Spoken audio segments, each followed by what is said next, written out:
Olá, você amiga, você amigo do canal Sou Mais Pop da Soul TV.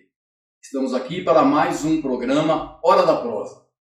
E a prosa de hoje será com um amigo de longa data, um trabalhador, morador aqui da cidade de Santo André.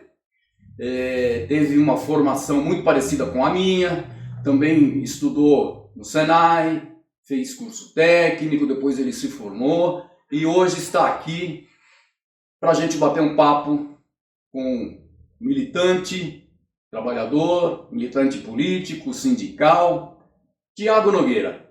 Conte-nos um pouco quem é você. Bom, primeiro agradecer o convite, Jerônimo, aqui da Soul Pop TV, né? Eu sou nascido em Santo André, acho que tenho uma origem muito parecida com a da maioria do povo andreense, né?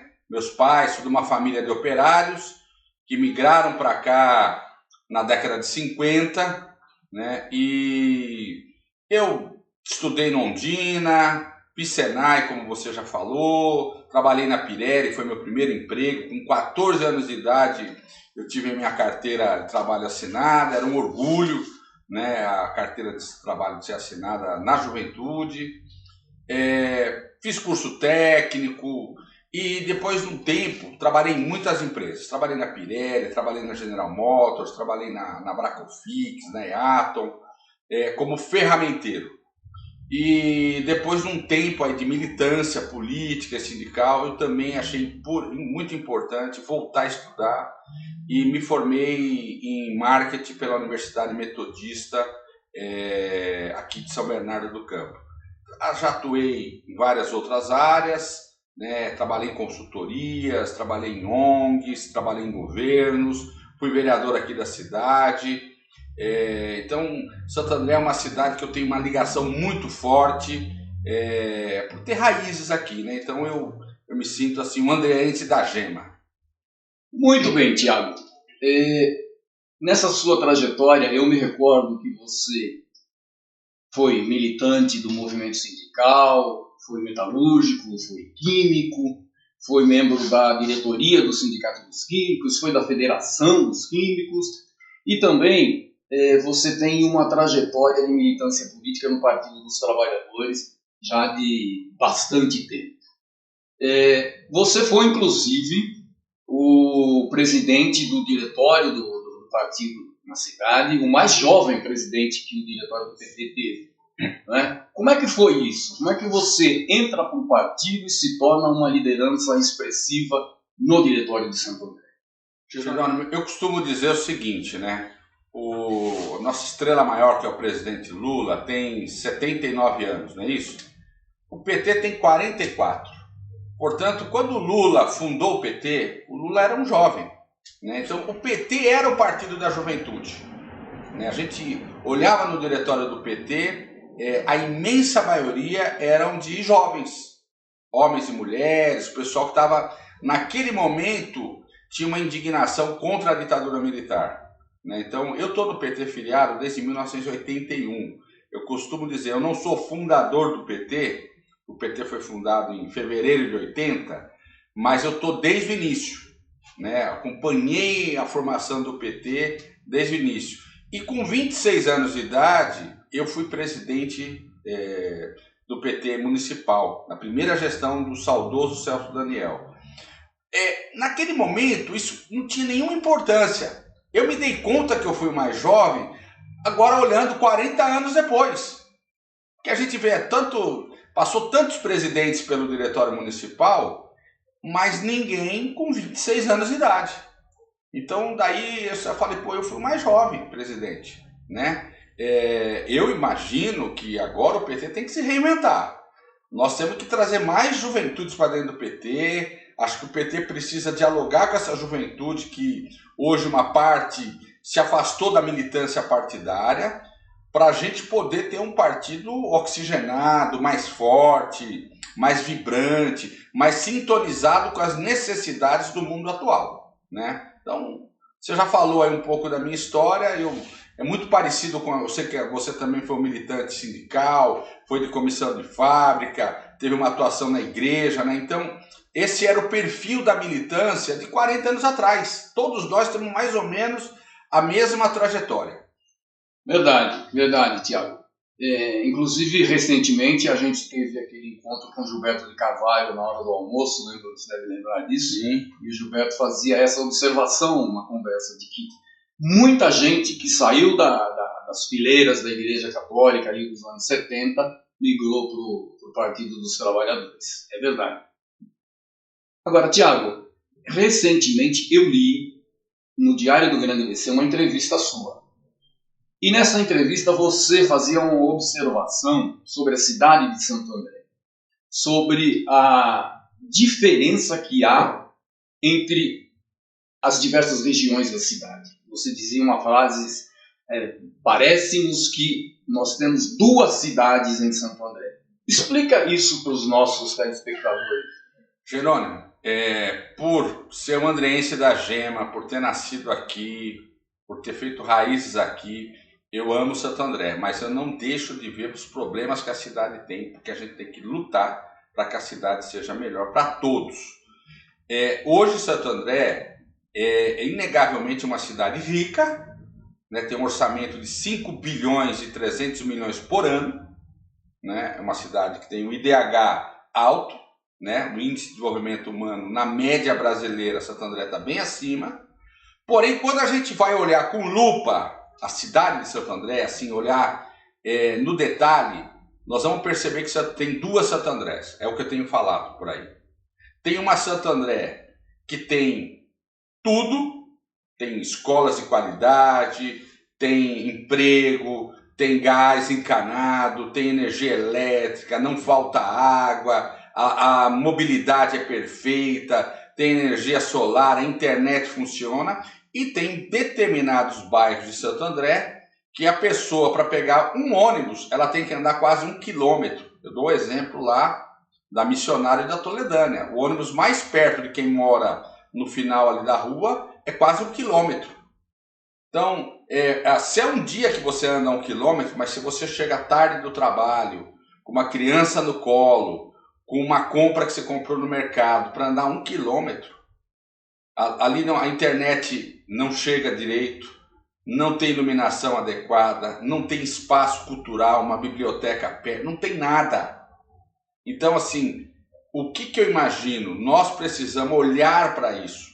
A Santo André rica precisa olhar para outra Santo André, tão desigual. Ou seja, o orçamento... Quando o presidente Lula fala de colocar o povo no orçamento, eu quero traduzir isso para Santo André. Nós precisamos colocar o povo no orçamento de Santo André, colocar mais recursos aonde mais precisa. São as periferias da cidade. Ter projetos de educação física, projetos de cultura, a saúde adequada. Até para o profissional da saúde que vai trabalhar, ele tem uma dificuldade. Né? Como é que a UPA funciona 24 horas se o médico quiser tomar um café, pedir um lanche 2 horas da manhã, a padaria mais próxima desse local aí é 3, 4 quilômetros. Né? Então, eu estou dando exemplos que nós precisamos olhar para essa realidade. Nós temos que ter uma única Santo André com uma igualdade maior. O que está faltando na cidade de Santo André é mais investimento para a gente ter uma cidade mais igual. Perfeito, Tiago. De fato, Santo André, quando você sai de um extremo da cidade para ir para o outro, você passa por bairros que têm condições muito diferentes, né? Muito. Isso é notório. Agora, você falou durante essa tua última resposta, 2 vezes você citou o presidente Lula. Sim. Você é um amigo da editora Coprocesso e participou do nosso livro Prosas Urbanas, e naquele livro você conta um texto onde você fala da tua proximidade com o presidente Lula, né? Conta um pouco dessa história aí. Como é que era quando você trazia o Lula para Santo André? O que acontecia? Enfim, como que foi esse momento da tua vida em que você teve uma proximidade muito grande com o Lula? Bom, primeiro, Jerônimo, eu queria aqui fazer um parêntese e agradecer a Copacesso e a você por ter me convidado para escrever num livro de prosas urbanas, né? Para mim foi uma oportunidade de fazer um exercício e de lembrar uma memória que eu quis falar como é que eu conheci o Lula, qual foi a relação que eu tive lá no início do PT com hoje a maior figura da esquerda, um dos maiores estadistas do mundo, que é o presidente Lula. E eu falo no livro de prosas urbanas, estou fazendo aqui um comercial do livro, que quando o Lula vinha aqui ao Guaraciaba, nós fazíamos todo ano um aniversário aqui do núcleo do PT do Guaraciaba, que era aqui ao lado da igreja São Geraldo. E eu era encarregado de buscar o Lula, porque eu tinha essa relação, fui presidente do PT, e eu me lembro que eu ia na casa dele lá na Vila Assunção, né? Em Vila Assunção, em São Bernardo, bairro Assunção, na verdade, bairro Assunção em São Bernardo.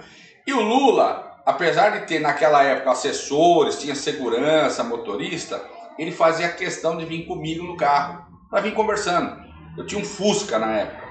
Então era interessantíssimo, porque você parava no semáforo, o cara do lado olhava, via que era o Lula, que já era uma liderança famosa, porque o Lula já tinha disputado eleições, já tinha... Então aquilo era extremamente interessante, essa relação da simplicidade do presidente Lula, né? Hoje o Lula, eu tenho falado pouco com o presidente Lula, até por conta da condição dele, da presidência da República. Mas as oportunidades que eu tive de encontrá-lo, ele sempre lembra, pergunta da minha mãe, pergunta de uma tia que já faleceu, assim, lembra histórias. Ou seja, foi algo marcante na minha vida, né? É impossível conhecer o presidente Lula e não ser algo marcante. É impossível. Para qualquer brasileiro. Quem conhece o presidente Lula sabe que ele é uma figura que marca a vida das pessoas. O presidente Lula marcou a minha vida e marcou a vida de milhares de pessoas que ao longo dessa trajetória eu conhecendo. Então, a oportunidade de escrever no livro da Copacesso foi um exercício de memória que eu puxei, né? Que hoje o presidente está no 3º mandato, o presidente vai para o G20, as pessoas aplaudem. Esse mesmo cara que o Barack Obama falou que era o cara, andou no meu Fusca, do meu lado, né? Batendo papo, dava risada, contava piada, né? Então, assim, eu tenho isso, eu posso viver mais 50 anos e eu vou lembrar dessas histórias, como foi marcante Isso aí, inclusive, Jerônimo, me levou, na qualidade de vereador, a apresentar um título aqui em Santo André, que eu dei o título de cidadão andreense para o Lula. O Lula agora também é andreense. Nascido em Garanhuns, tem honoris causas em várias universidades pelo mundo, mas tem um título andreense, que eu tenho orgulho de ter proposto na Câmara e ter sido aprovado por unanimidade o título de cidadão andreense para o Lula. Por que eu dei o título de cidadão andreense? Porque efetivamente foi o presidente que mais fez por Santo André e pelo ABC. Em termos de emprego, nós nunca tínhamos tido uma universidade pública e gratuita em Santo André. Nós temos a Universidade Federal do ABC, graças ao Lula. Nós tivemos as UPAs, nós tivemos os CELS agora, os CELS de arte, né, o espaço de arte. Nós tivemos investimento no Hospital da Mulher, investimento em Minha Casa Minha Vida, em mobilidade urbana. Só nesse último mandato, o presidente Lula já liberou mais de 130 milhões para Santo André. Agora, né? Ou seja, é um presidente que tem um olhar para a cidade, sem discriminar, né? Estão aqui fazendo para o cidadão andreense, né? Então eu tenho muito orgulho disso, dessa passagem, e agradeço mais uma vez você, Jerônimo, pela coordenação desse trabalho na Copacesso e de dar oportunidade, não para mim, mas para muita gente que tem escrito livros, né? E essa é uma iniciativa que eu, inclusive, quero sempre ajudar. Muito bem, Tiago. Você falou aí da sua atuação na Câmara Municipal de Santo André, que deu o título de cidadão andreense para o presidente Lula. Eu sou andreense, nasci aqui também, moro nessa cidade há 66 anos, acompanho a vida política de Santo André há muito tempo, desde a minha adolescência, E, Tiago, eu não sei se você vai concordar comigo, mas eu nunca vi a Câmara Municipal de Santo André numa configuração tão ruim como esta atual.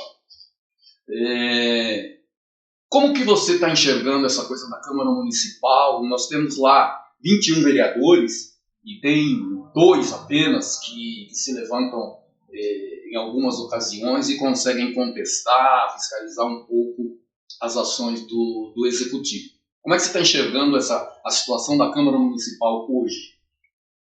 Olha, Jerônimo, eu tenho a percepção muito semelhante à sua. A Câmara, ela abandonou os grandes debates. A Câmara não faz nenhum debate de relevância na cidade. O cidadão comum que vai a uma sessão da Câmara ou que acompanha pela internet uma sessão da Câmara, ele fica desapontado, né? Então, por quê? Porque temas importantes, eu vou pegar um tema que não é um tema municipal, mas a Câmara Municipal tem obrigação de debater, por exemplo, segurança pública. Hoje, segurança pública, Santo André tem menos policiais militares do que uma cidade como São José dos Campos. São José dos Campos tem o dobro do efetivo militar que tem Santo André. Para dizer uma cidade, eu diria, do mesmo tamanho praticamente. São José é um pouco menor que Santo André. Nós temos... Agora, a Câmara não tinha que se debruçar, chamar o comandante da polícia, o secretário estadual de segurança pública, provocar o governador, debater. Estou dando um exemplo da segurança, que é um problema generalizado. Antes a segurança era algo de alguns bairros, hoje não. O trabalhador sai de manhã para ir trabalhar, no ponto de ônibus ele tem o celular furtado ou roubado, a carteira, ou seja... nós temos muito problema de segurança na cidade. Estou dando um exemplo. Vou dar um exemplo. Oportunidade para a juventude, né? Hoje a juventude precisa ter mais oportunidades de emprego, de qualificação, na área do esporte, da cultura. A Câmara tem a obrigação de debater essas coisas. Aonde vamos pôr dinheiro, investimentos, né? É lamentável o vereador ficar lá, passa 4 anos pedindo para tapar buraco, para podar uma árvore. Não que isso não seja importante, mas isso não pode ser o trabalho central do vereador. O vereador tem que discutir, tem que fiscalizar. E a atual Câmara, com raras exceções que você falou, Jerônimo, é uma Câmara totalmente subordinada ao prefeito, não cobra nada do prefeito, não fiscaliza nada, não exige nada de novo. É uma Câmara que está lá só para carimbar o que o prefeito está fazendo. Para isso nós não precisamos de vereador, gente. O vereador tem que estar lá para fiscalizar. Mesmo se você é aliado do prefeito ou da prefeita, você tem que estar lá fiscalizando, as coisas têm que estar dando certo. Será que tem remédio nos postos de saúde? Será que a fila da creche está andando? Será que não precisa exigir mais investimento em creche? Será que o ônibus está funcionando no horário? A coleta de lixo está adequada? É isso que o vereador tem que fazer. Agora o vereador fica lá só carimbando, tapa buraco, poda de árvore, e se orgulha, tem vereador que se orgulha disso. Mandou tapar 200 buracos na cidade. Gente, isso não é papel do vereador, isso é muito pobre para uma Câmara de Vereadores, né, como o tamanho de Santo André. Vamos pensar em grandes temas. Hoje nós temos temas da sustentabilidade, dessa questão da transição ecológica, da geração de emprego, de apoiar o pequeno comércio, de apoiar o artesão da cidade, o turismo na cidade, a cultura da cidade. A Câmara pode promover muito sobre isso, né? Então, acho que você tem total razão, nós estamos num pior momento em termos de Câmara Municipal aqui em Santo André. Muito bem, Tiago. Ainda falando sobre a cidade de Santo André, a nossa geração viveu a transformação da cidade de Santo André, que na nossa juventude era uma cidade plenamente industrial. A nossa geração sabia que quando ia procurar emprego, o primeiro lugar que ia era na Avenida Industrial, que tinha fábrica ali de ponta a ponta. Hoje em dia não tem mais. A grande maioria das áreas que eram industriais antigamente se tornaram áreas de moradia, né? Edifícios em geral de alto padrão e etc. Como é que o governo municipal, como é que a Câmara Municipal, os vereadores, de uma maneira geral, poderiam contribuir para que Santo André voltasse a encontrar a sua vocação econômica. Né? O que a gente pode imaginar? O que é possível fazer em Santo André para que Santo André volte a gerar empregos, para que a cidade volte a se desenvolver? Jerônimo, olha, boa pergunta essa. Apesar do certo esvaziamento econômico nas últimas décadas de Santo André, o PIB industrial de Santo André, e você participou de um estudo sobre isso, ainda é 20% do PIB da cidade, que é quase o dobro da média brasileira de Santo André. Ou seja, Santo André ainda tem uma forte presença industrial. Eu acho que a primeira questão de um governo, e a Câmara tem que ajudar nisso, é manter as empresas que estão aqui. Nós temos a Bridgestone, nós temos a Pirelli, nós temos o Polo Petroquímico, nós temos várias empresas de transformação, empresas de autopeça. Acho que a primeira grande tarefa é manter o que tem aqui. Nós temos que estar muito próximo desse setor industrial para entender o plano dessas empresas, entender o plano da Pirelli, né? Que não é mais Pirelli, é Prometon, né? Entender o plano da Bridgestone, do Polo Petroquímico. O plano eu teria para 20, 30 anos de cidade, né? Eu acho que falta aqui em Santo André ter um observatório econômico. Qual seria o papel do observatório econômico do município? Está muito próximo das tendências desse mercado, dessas empresas. A empresa de pneus, para onde caminha no mundo a empresa pneumática? A indústria petroquímica, a indústria de farmacêutica, a indústria de fertilizantes. Ou seja, a cidade de Santo André não pode ser pega de surpresa. Vai fechar uma empresa do polo petroquímico. Não, nós temos que estar muito sintonizados. Então, a primeira grande tarefa é ter um observatório econômico, na minha opinião, que consiga acompanhar as empresas que estão aqui e até atrair novas empresas. Por quê? Eu vou dar um exemplo aqui, próximo aqui da nossa região, aqui da Copacesso. Foi feita aqui, na gestão do PT, nós removemos a favela da Pedro Américo, o atual governo fez um trecho da Marginal Caçaquera. Essa avenida, ela vai ligar com o Rodoanel, o projeto dela completo. Aqui, por enquanto, o atual prefeito fez metade do projeto. Tem que ir até o final.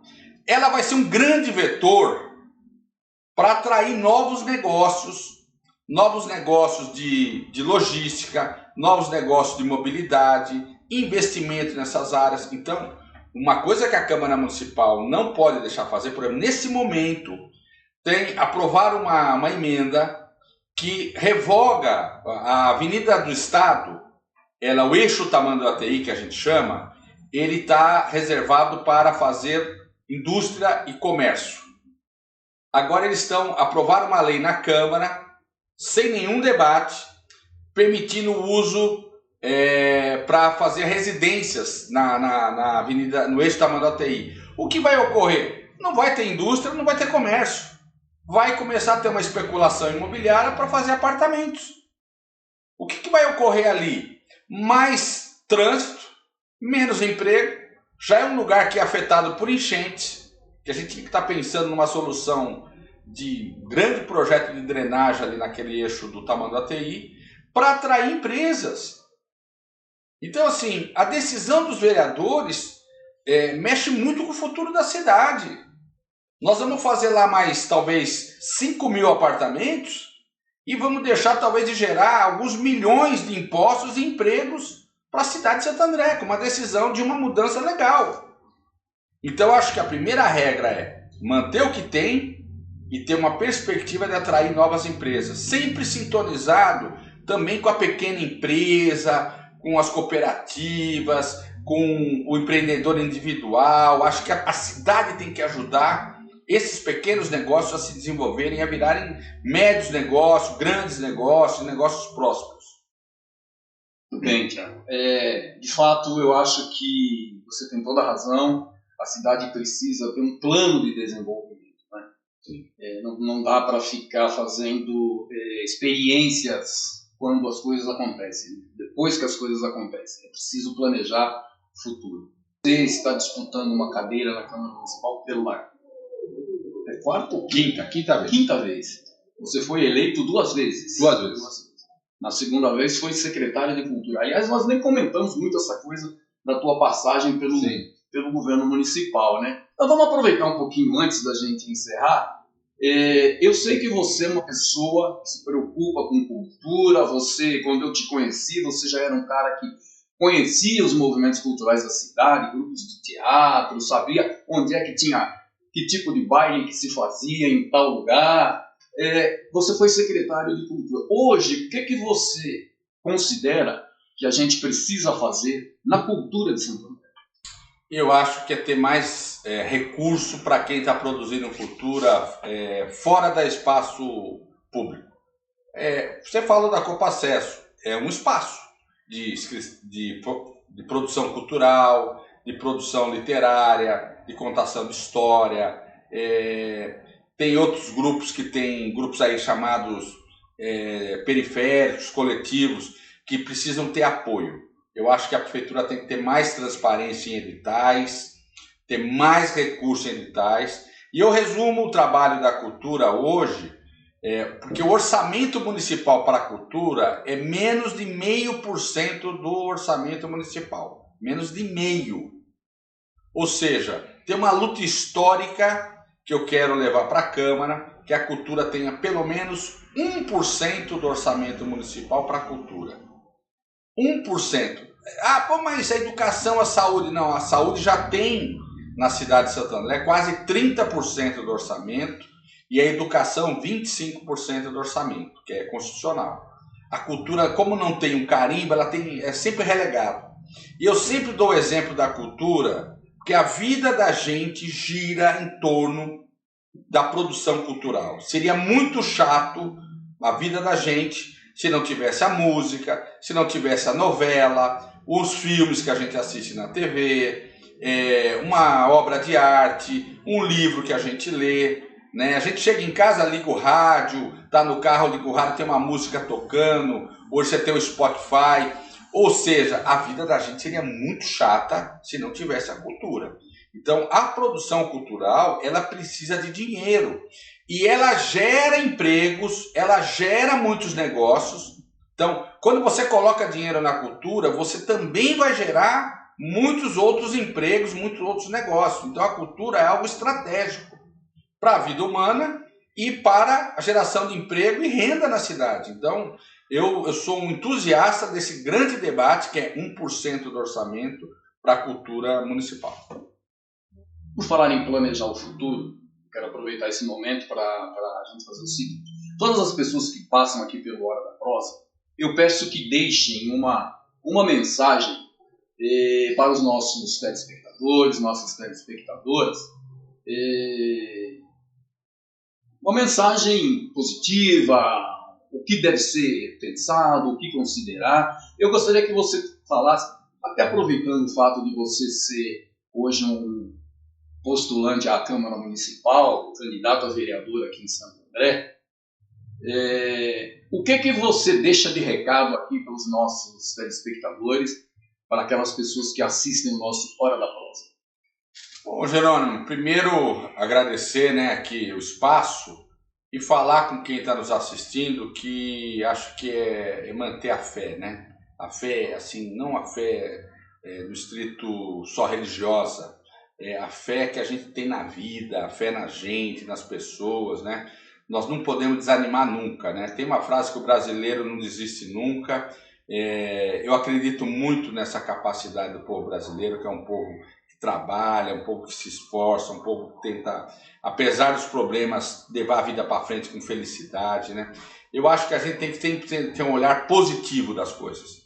Nós temos aí os problemas e temos as oportunidades. Vamos olhar as oportunidades, vamos focar nisso, né? Vamos tentar construir pontes pensando no futuro, né? Eu acho que nós vamos passar por essa vida, nós temos que deixar alguma coisa aqui de positivo. É sempre olhando no outro, no coletivo, não em si próprio, né? A gente tem que pensar sempre no bem-estar maior. Eu acredito muito nisso, e se eu pudesse resumir uma palavra aqui, seria fé na vida, né? Para a gente poder tocar em frente.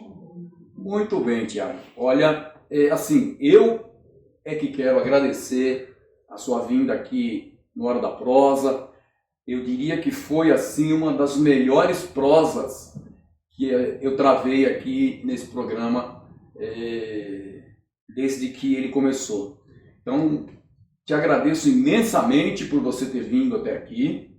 Te agradeço por poder compartilhar com os nossos telespectadores um pouco da sua trajetória, do seu conhecimento e das suas ideias para o futuro da cidade de Santo André. Isso é muito importante. Agradeço também a você que nos acompanhou até aqui e eu espero, honestamente, Tiago, que você se eleja vereador e que depois você possa voltar aqui para a gente conversar sobre o planejamento de um futuro mandato parlamentar seu. Muito obrigado e até a próxima. Eu que agradeço. Muito